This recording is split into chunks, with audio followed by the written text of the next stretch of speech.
Si t'es comme moi et que t'as tendance à passer des heures à comparer toutes les options avant de faire un choix, alors cette vidéo va te faire gagner beaucoup de temps.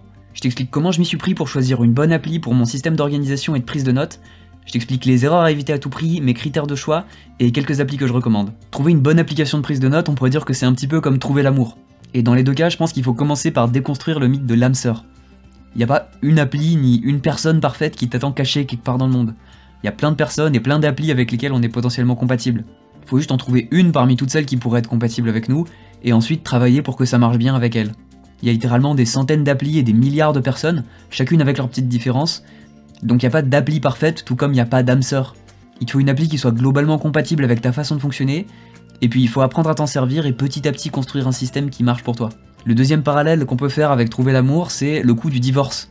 Quand tu dois passer d'une application à une autre, ça demande beaucoup d'efforts, ça demande de repartir un petit peu de zéro, de réadapter ton système, de migrer toutes tes notes, etc. Et donc il y a un vrai coût à ça, c'est pour ça qu'il faut pas changer toutes les 2 minutes d'application. Parce qu'il y a plein d'applications qui conviennent, mais il s'agit d'en choisir une avec qui tu vas construire un système qui fonctionne, et avec qui tu vas rester un minimum de temps pour que ça vaille le coup.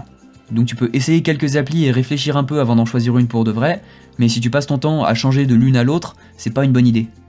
Le troisième point de comparaison, et cette fois-ci c'est une différence, c'est que c'est beaucoup plus facile d'utiliser plusieurs applications de prise de notes en même temps que d'avoir une relation polyamoureuse qui fonctionne. Tu peux combiner plusieurs applis différentes pour utiliser certaines parties de leur fonctionnalité et construire un système qui fonctionne pour toi, et ça pose pas du tout de problème. Ok, avant que je vous parle de mes critères concrets pour choisir une appli, je voudrais vous parler des 3 styles de prise de notes qu'a théorisé Anne-Laure Lequinf sur son blog Nestlabs. D'après elle, il y a premièrement le style de bibliothécaire, qui est le genre de personne qui va vouloir tout ranger à sa place, avoir des dossiers, des sous-dossiers, et mettre chacune de ses notes au bon endroit. Il va y avoir les architectes qui vont avoir envie de planifier, d'organiser et de structurer leur système, de pouvoir prendre des notes, de pouvoir avoir des processus qui marchent dans leur système de prise de notes pour les aider à s'organiser. Et enfin, d'après elle, il va y avoir les jardiniers qui vont vouloir un petit peu plus explorer petit à petit, planter une graine ici et puis l'arroser, c'est-à-dire créer une note et les faire évoluer petit à petit, un petit peu comme un jardin qui évoluerait de façon organique, de façon un petit peu plus spontanée et moins organisée. Et donc d'après elle, il faut trouver une application qui corresponde à notre style de prise de notes pour qu'on ait une façon de fonctionner qui soit compatible avec l'appli. Moi je trouve ça intéressant, mais la façon dont je fonctionne, c'est que j'ai combiné les 3 approches dans un seul système. Parce que les 3 approches peuvent être utiles, mais pour des besoins différents. Pour moi, c'est utile d'avoir une partie où j'ai l'approche bibliothécaire, c'est-à-dire j'ai une librairie de ressources qui est organisée et qui me permet de retrouver rapidement un lien, un article, un livre que j'ai lu. Mais par contre, si toutes mes notes étaient organisées dans des dossiers, sous-dossiers, sous-sous-dossiers, et ben ce serait peut-être dur de vraiment m'en servir et de les faire vivre et qu'elles soient utiles. D'un autre côté, j'ai une partie qui est un peu plus du style architecte, où je vais avoir mes projets en cours, mes choses à faire, mes structures et mes processus pour les projets que j'ai. Et enfin, j'ai une partie qui est inspirée du style jardinier, où là je développe des concepts, je les relie entre eux, et c'est là que je vais développer petit à petit ma propre pensée, c'est là que je vais planter des graines, que je vais raffiner mes propres idées, que je vais extraire les idées de ce que j'ai lu, les déconstruire et me réapproprier ces concepts-là, et faire grandir petit à petit une base de données de connaissances qui m'est propre. Donc moi c'est comme ça que je combine un petit peu ces 3 approches dans un seul système, et ça marche vachement bien. Je vous ai expliqué plus en détail dans cette vidéo comment je mettais ça en pratique dans le logiciel Logsec. Mais justement, en parlant de logiciel, comment est-ce que je fais pour choisir Logsec et pourquoi j'ai choisi cette application-là et pas une autre? Eh bien, je vais vous dire quels ont été mes critères à moi pour choisir mon application. Et je tiens à préciser que c'est pas des critères absolus, c'est pas les critères les plus pertinents, c'est les critères qui sont les plus pertinents pour moi, et peut-être que pour vous, vous voudrez en prioriser d'autres, et il y en a d'autres qui seront moins importants. Mais du coup, mes critères, moi, c'était que premièrement, ça devait être une appli qui respecte ma vie privée, donc ça veut dire que les données, elles doivent être stockées localement sur mon ordinateur, et pas dans le cloud de quelqu'un d'autre. Ou alors, si elles sont synchronisées sur un cloud, il faut que les données elles soient chiffrées de bout en bout.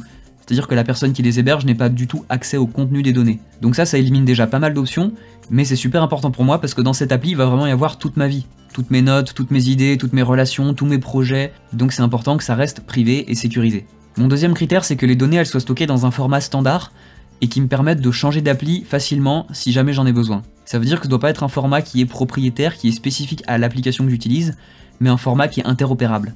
Par exemple, le format Markdown, c'est une façon standard de formater des fichiers texte et qui est comprise par plein d'applications différentes, donc ça permet de pas être enfermé dans une appli.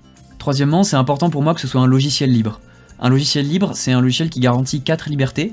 C'est la liberté de pouvoir utiliser le logiciel comme on le souhaite, de pouvoir étudier son code source, de pouvoir modifier son code source et de pouvoir redistribuer des copies modifiées du logiciel. Et ces libertés-là, elles sont fondamentales parce qu'elles nous assurent que le logiciel c'est bien un outil qui est à notre service plutôt que nous qui soyons au service du logiciel ou de ses créateurs. Ça assure encore une fois qu'on n'est pas enfermé, prisonnier dans le logiciel, mais qu'on reste maître de l'outil qu'on utilise. Ensuite, un autre critère important, évidemment, c'est les fonctionnalités du logiciel. Quels sont les usages qu'il permet? Est-ce que c'est compatible avec mon système où j'ai besoin d'avoir une librairie de ressources, où j'ai besoin d'avoir des notes un petit peu concept, un peu libres, et où j'ai besoin d'avoir une organisation de mes projets et de mes tâches? Dans l'idéal, il faut que le logiciel me permette de faire un peu tout ça en même temps, en ayant des liens entre les pages, en ayant une structure pour là où j'ai besoin d'avoir une structure, et en ayant aussi des extensions ou des plugins qui sont développés par la communauté pour rajouter des fonctionnalités si jamais j'en ai besoin.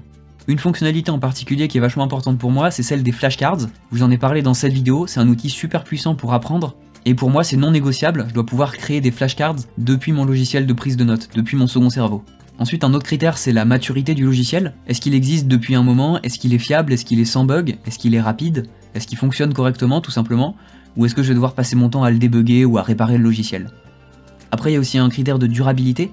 Est-ce que c'est un projet qui est maintenu sur le long terme? Est-ce que l'entreprise ou la communauté qui est derrière et qui le développe, elle est solide et elle va encore tenir un moment? C'est une question importante parce que je vais investir du temps et de l'énergie à mettre en place mon système dans ce logiciel, donc il faut que ce soit fiable et que je puisse compter dessus pour un petit moment. Après, le dernier critère, on pourrait dire que c'est des considérations un peu plus personnelles, comme l'esthétique ou tout simplement quel logiciel me plaît le plus, avec lequel j'ai le meilleur feeling. Et ça, c'est à vous de voir, c'est à vous d'essayer lequel vous correspond le mieux.